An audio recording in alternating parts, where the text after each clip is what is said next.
Excellent. Okay, here we are today. This is Ben Sheridan, and we are here with Dr. Carmen Coleman, who is the co-director of the UK Next Gen Academy at University of Kentucky, and she's the former superintendent of Danville Schools. And she's here today to talk with us about project-based learning and performance assessments. So, Dr. Coleman, please introduce yourself. Yeah, hello. I'm glad to be here and glad to talk about this. It's probably my very favorite topic. Um, I've been an elementary teacher and an elementary principal, and then I was one of the elementary school directors in Fayette County before going to Danville. And I had a great opportunity in Danville to really think about what the educational experience needs to look like in order to really equip kids for success when they graduate. I had a very forward-thinking board. One of my board members there had visited High Tech High School instead of attending one afternoon session at the National School Board Conference. I remember when he described what he saw there, he talked about how articulate the students were, and not only was he impressed with their content knowledge, but he was just really blown away by the fact that, freshmen in high school would look you in the eye and shake your hand and enthusiastically talk with you about what they were learning. And so, so when I got to Danville, it seemed, at least for me, that that's when I had just really started paying attention to all the talk about 21st century skills, and that's kind of embarrassing to admit because that was 2009. So I was Yeah, it's kind of a cliche though, right? Because it's kind of one of those terms that gets thrown around a lot. And same with performance assessment, what right. does project-based learning, like, what does that really mean? Right. So I don't think that's embarrassing at all. I mean, it's Right. glad that you admitted it, actually figured it out. Yeah. Well, thank goodness. So we just decided my first summer when I met with the board, and we also, based on that same board member's recommendation, read The Global Achievement Gap by Tony Wagner.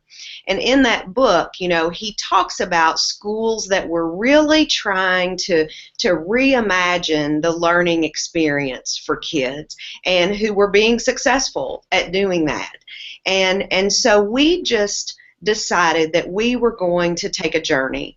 And really for us, the driver, at least at first, was just making school interesting for kids. It just was boring. Yeah. And we just knew that, our kids, and most kids anywhere, that I don't think that's unique to Danville, certainly were not engaged in the kind of work that Tony Wagner described in his book and that my board member described seeing at High Tech High School. And that really just seemed very unfair to me, because the only people getting in the way of those opportunities for students were us, the adults, right? So that was the beginning for us. So you started on this journey, and say I'm someone watching this and I think, wow, this is really great. How would I begin to have this conversation with, say, my teachers? Say I'm a building principal or superintendent of a district. How would I begin to have this conversation with teachers? Because you're asking them to change what they do and how they do it. And so then, how would you have a conversation with teachers? And then after that, let's talk about how would you talk to parents maybe about that, because what you're doing looks different from what they're used to, correct? It does, very different. So at first, what I tried to do in Danville to start those conversations was just to say, here's what's happening in some places that are trying to reimagine what school should be today. And I always share the story that, I heard someone say, if Rip Van Winkle was a real person, who woke up today after 100 years, the only thing he would recognize would be our schools. And that's a tragedy, I think. And so, you know, so I would always start the conversation just by saying, let me tell you what's happening at High Tech High School. Let me tell you what's happening at a school called iSchool in New York. Let me, you know, and just say, these are kids that are the same age as our kids, and here's what's happening during the day for our kids. And it's and not in any way trying to you know, everybody's working as hard as they can to do the very best they can. You know, we know what we know, and we know what our experience teaches us. And so most of us started teaching very much like, you know, what school was like for us. I mean, and that's just what we do. Now, though, after some time, as I've started this conversation with others, one of the things that I have found to be helpful is to start by asking, what are the skills that you think your students today or your children will need to be successful in the future, to be successful adults? What are those skills? Or to even bring it maybe a little closer to home sometimes, what are the skills that you want and qualities that you want in a colleague? What do you want if you're on a hiring committee? What are you looking for in a colleague? And every time, Ben, they say the very same things. They, you know, all of us want someone who is creative and brings good ideas to the table. We want someone who can get along and work well with others. We want someone who takes initiative. We want problem solvers. We want people who will persevere even when things, you know, when things get tough. And so we always generate what seems like a similar list, no matter what group I've worked with. And then I usually ask, okay, so now that we have this list of skills that we believe are really important, what did you do? Think back. If you're a teacher, think back to yesterday in your classroom or today. What did you do to intentionally build your students' toolbox, you know, so that, or toolboxes, so that they are equipped, you know, with these skills? Well, most of the time, we don't have answers.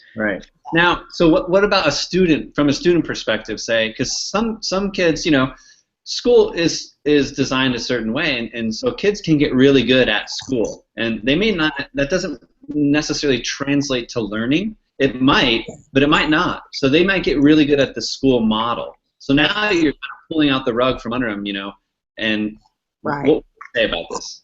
That's right. So once I'll go back to that for a minute and then answer that. So the next part of that little exercise is to say, okay, so can we agree that these skills can be taught and learned? Yes. And are they as important as content? Yes. Do kids need to apply what they've learned, skills and content? Yes. Okay. So if true, look like then that will start to build all of these things? What does that look like? And then you start getting into, well, kids have to do meaningful work. Kids have to do, and that to me, that's what project-based learning really is. It's about involving kids in meaningful work that matters today.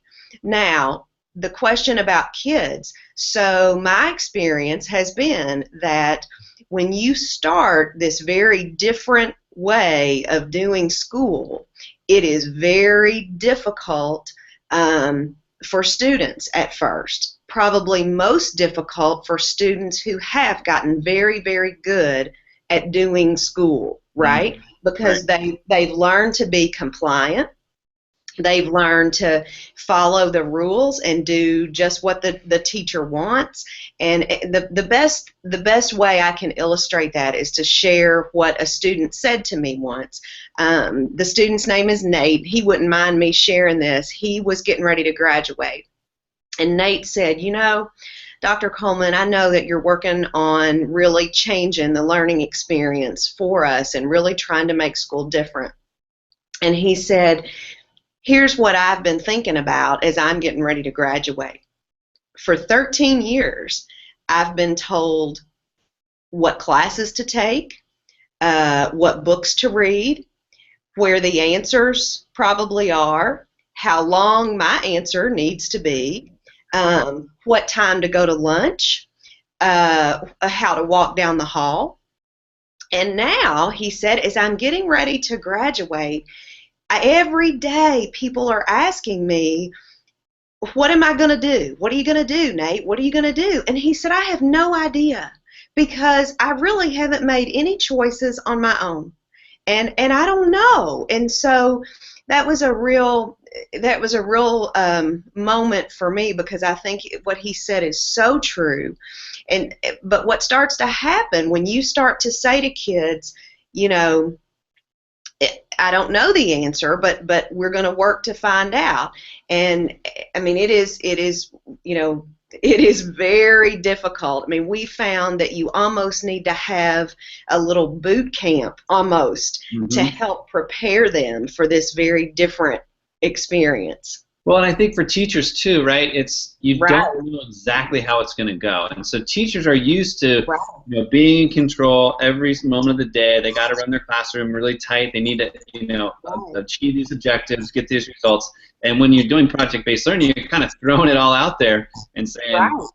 In a structured way, but you're allowing the kids to come up with different ways of expressing their learning, and so it's not all going to look the same. So that can be a little scary, probably, to some teachers. It definitely is, and one of my colleagues here uses the term productive struggle and talks about how important it is for students to have opportunities for productive struggle, and that is something as a teacher that I wasn't comfortable with. You feel so much pressure to get through the content and check off your content checklist, and time just is so precious, and so allowing time for struggle and time to explore and create is it's really hard. But what you start to realize is that most likely you're not getting to all of the standards in a thorough, meaningful way anyway. Right. And so I believe we are much better off, because I believe students are much better off if we go deeper into some, and if we don't get to everything, I think that's okay. Well, I mean, let's be honest. How many of the standards do you remember from your 6th grade or 7th grade social studies? I guess that's right. But I think you bring up a really good point when you talk. Nate was his name, correct? Correct. So Nate is why we're doing this. I mean, we're not there to get a score on a test. We're there to actually prepare Nate for the real world. And he was saying what we're doing, actually, firsthand account from him, is not preparing me.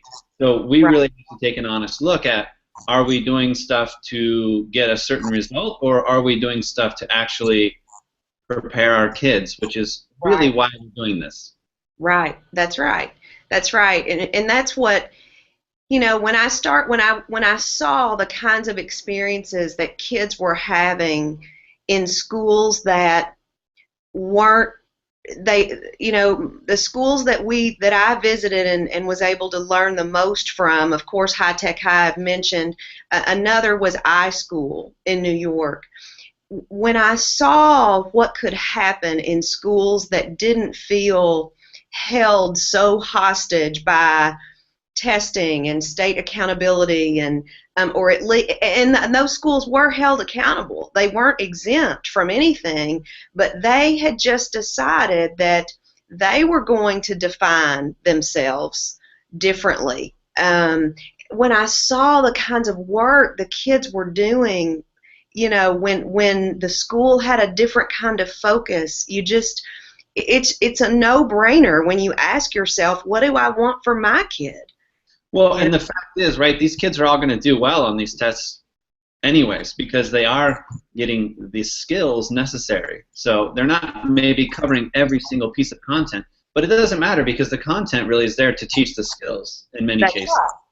That's right. That's right. I remember one student in particular in New York when I visited iSchool, and at that particular time, there was a group of students working with the Ground Zero Museum Board to determine what artifacts would go in that museum, and they were preparing to make presentations, almost a defense of sorts, to the board to defend their artifacts. And I remember seeing what one young man was writing for his defense, and he was a student who in many schools would be in the achievement gap.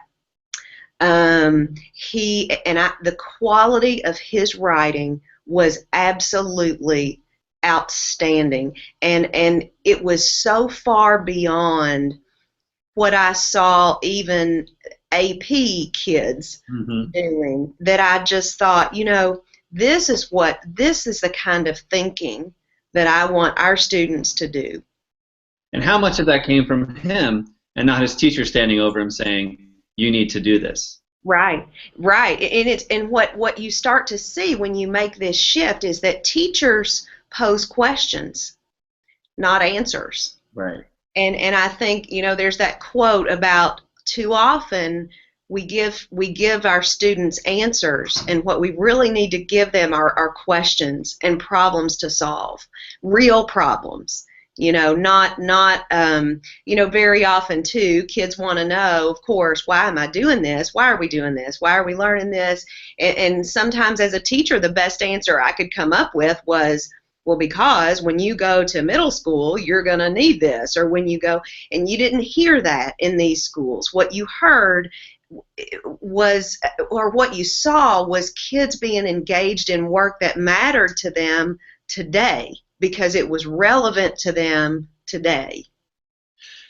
And so I think too, you talked a little bit about teachers being, driven by almost by fear and accountability and tests. And I really see this as a way to, because let's face it, like I don't know any teachers who are not hardworking. I mean, you don't get into TV for the money or for the vacation. Some people think. I mean, they are the hard. I mean, I've done a lot of things in my life, and I have to say, hands down, the majority of teachers I know are the hardest working. And they get frustrated when they seemingly don't have control over what they want to do, and they know what's best for the kids. So I see PBL as a way to kind of give that power back to the teachers and empower them, or at least give them the ability to empower their kids, which I think is really kind of like where the unlock happens, where things really start cooking with gas, as they say, That's right. Can we talk a little bit about how performance assessment fits in this model? Because a lot of people, when they think of project-based learning, we learned earlier in the year from some of the people at High Tech High about it's actually most people's perception is project-oriented learning, and we don't need to get into all that specific, but I think if we do talk about the assessment side, it would actually make a lot more sense to people. So can you talk a little bit about how the performance assessment or authentic assessment fits in this model? So first of all, I think it's really important that we understand that assessment has a much broader definition than simply a pencil and paper test. Very often when we think of assessment, that's what we think of, and that's it. And I think we need to start thinking about assessment and education just like you might think of a health assessment that your doctor might do. So your a health assessment or your wellness assessment includes many factors, many pieces of data, many artifacts that are combined together to present a picture of your overall wellness. And I think we've got to move to that kind of thing for school accountability and of course for students. So So one of the things that we did not set out in any way to, none of what we were doing was aimed at a different kind of assessment or a different, like I said, we simply knew that school, the way we were doing it, was very outdated and it was boring. and we just, we just knew that it could be different. And so, but what started to happen, so we committed in our district, we're gonna focus on three main things. Those three things I mentioned earlier. We do believe that content is important and that there is content that everyone should know. But we believe that skills like leadership, like being a good teammate, are equally as important. And we believe that to truly learn, you have to apply that content and those skills. So that was kind of our, that became sort of our basis for how we wanted to go about creating experiences for our kids. And what happened was when you start to engage kids in work like project-based learning, you find that traditional assessments don't show the whole picture.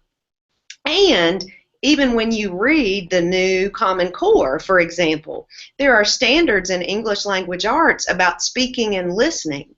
Well, I don't really know how you assess those unless you have kids speaking and listening. So then we started to think about, okay, so we have different content and skills now that we've got to make sure that our kids have these things, and how do we do that? And so about that time, I was very fortunate to meet Ann Cook and Phyllis Tashlick. They are the two ladies that lead the New York Performance Consortium schools. And those are public schools in New York who in about 1981, I think, sought an exemption from the Regents exam with the exception of English. And they still have that today. They are still under that plan. But what they've done instead is to create their own way of assessing that. I mean, they have data to show that their students are much more successful than others in a more traditional model.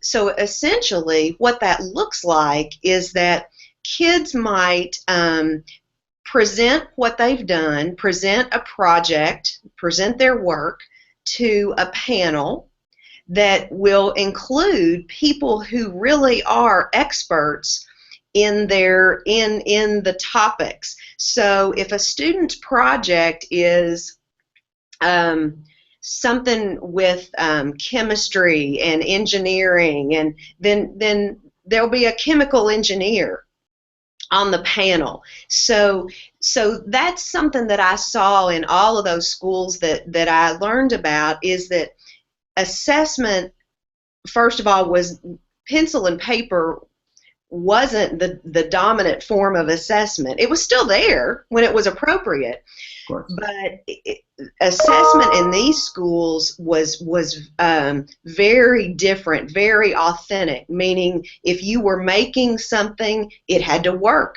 It had to, and if you were going to present a project that you were doing, I mean, you would work with people who were experts in that area, and then you would have to defend your work in front of them. So all of a sudden, what you see is that kids aren't worried about grades. What they're worried about is really knowing their stuff, right, and being able to talk about it. Because like the proof is in the pudding, as they say. When you're standing up in front of a panel and you can't fake it, you can't, guess on a multiple choice question, because they're going to, okay, explain that answer to me, unpack that. How did you come to that conclusion? That's right. That's right. I can't think of ever having had an experience like what these performance assessments look like that we now have in place in Danville starting in middle school. I didn't do anything like that until I was defending my dissertation. Wow. So, I mean, and you know, it's scary because you think, okay, can kids really do this? Can our kids do this? You know what? Kids can do anything. They can do anything that we expect them to do if we show them how. Sometimes they're a little more fearless than adults, you know? They really are. They really are. So what the assessment might look like? We have several different types, but one is 7th and 8th graders do individual defenses. And what that involves is coming before a panel. They, again, talk about their project, share what they've done, what they've learned, what their findings were, whatever. And then the panel not only asks questions about that, but also the assessment, the defense is designed so that then the students we put them through a series of kind of on-demand tasks to see, can they really apply what we wanted them to learn? Do they really know it? And so it is rigorous. It is the kids get all dressed up. I mean, it's a big deal, but let me say, we've had kids that have to do them again. Mm-hmm. But they know that that's okay. That's part of the learning, and everybody at some point might have to do one again, and that's okay. We're going to make sure that you're successful as long as you're doing your part. But fantastic process. So now the idea of doing it again, so does this model lend itself to, and we are almost out of time, I know you're busy, so I want to be conscious of time, but does this model lend itself to like a standards-based grading and reporting system or a mastery learning model? It really does. Okay. Yeah, because that's matter of fact, we would tell them everyone is going to be at least at the competent level. I mean, you have to get there. So it's just like a student last night. I was talking to a student at our STEAM school here in Lexington, and I was asking him what was different from his experience now, to what he was used to in school. And he said, well, now a B is the lowest that you can get. So you have to learn. There's no option. You can't just get a bad grade and think, oh, to heck with that, and move on. And that's exactly what this system does. You have to learn it. Good. Excellent. Okay, so any closing thoughts you'd like to share at this time? I think that a couple things. One is, sometimes I think that people think it has to be all one way or all another. So all performance-based assessment or all traditional and that's not at all what we found. We found that it takes a balance. It takes a collection. We still gave traditional assessments. There are times when those are very good at helping you to know where students are. So it just takes a balance. The other thing, though, that I'll say about the performance assessment system is that we felt that it was so good at helping us to find talents and skills that kids had that we just wouldn't have seen any other way. So in many ways, that system we felt helped us to know what kids could do, versus being, it seemed like, so focused on what maybe they couldn't. I always think about what would it be like. We all have things that we're maybe not so good at. And sometimes with hammering them with at school all day long. So you're struggling with reading. Well, guess what? We're going to read all day until you get it. Well, that just doesn't sound real appealing if that's hard for you. So project-based learning helps to get at a different way of making them want to learn and making that learning engaging for them. So, well, Dr. Coleman, thank you so much for joining me today. I really appreciate it. It's been great hearing your stories and hearing about the kids and how this is all coming together. So, thanks a lot. We'll talk soon. Thank you. Take care. Bye-bye. Bye.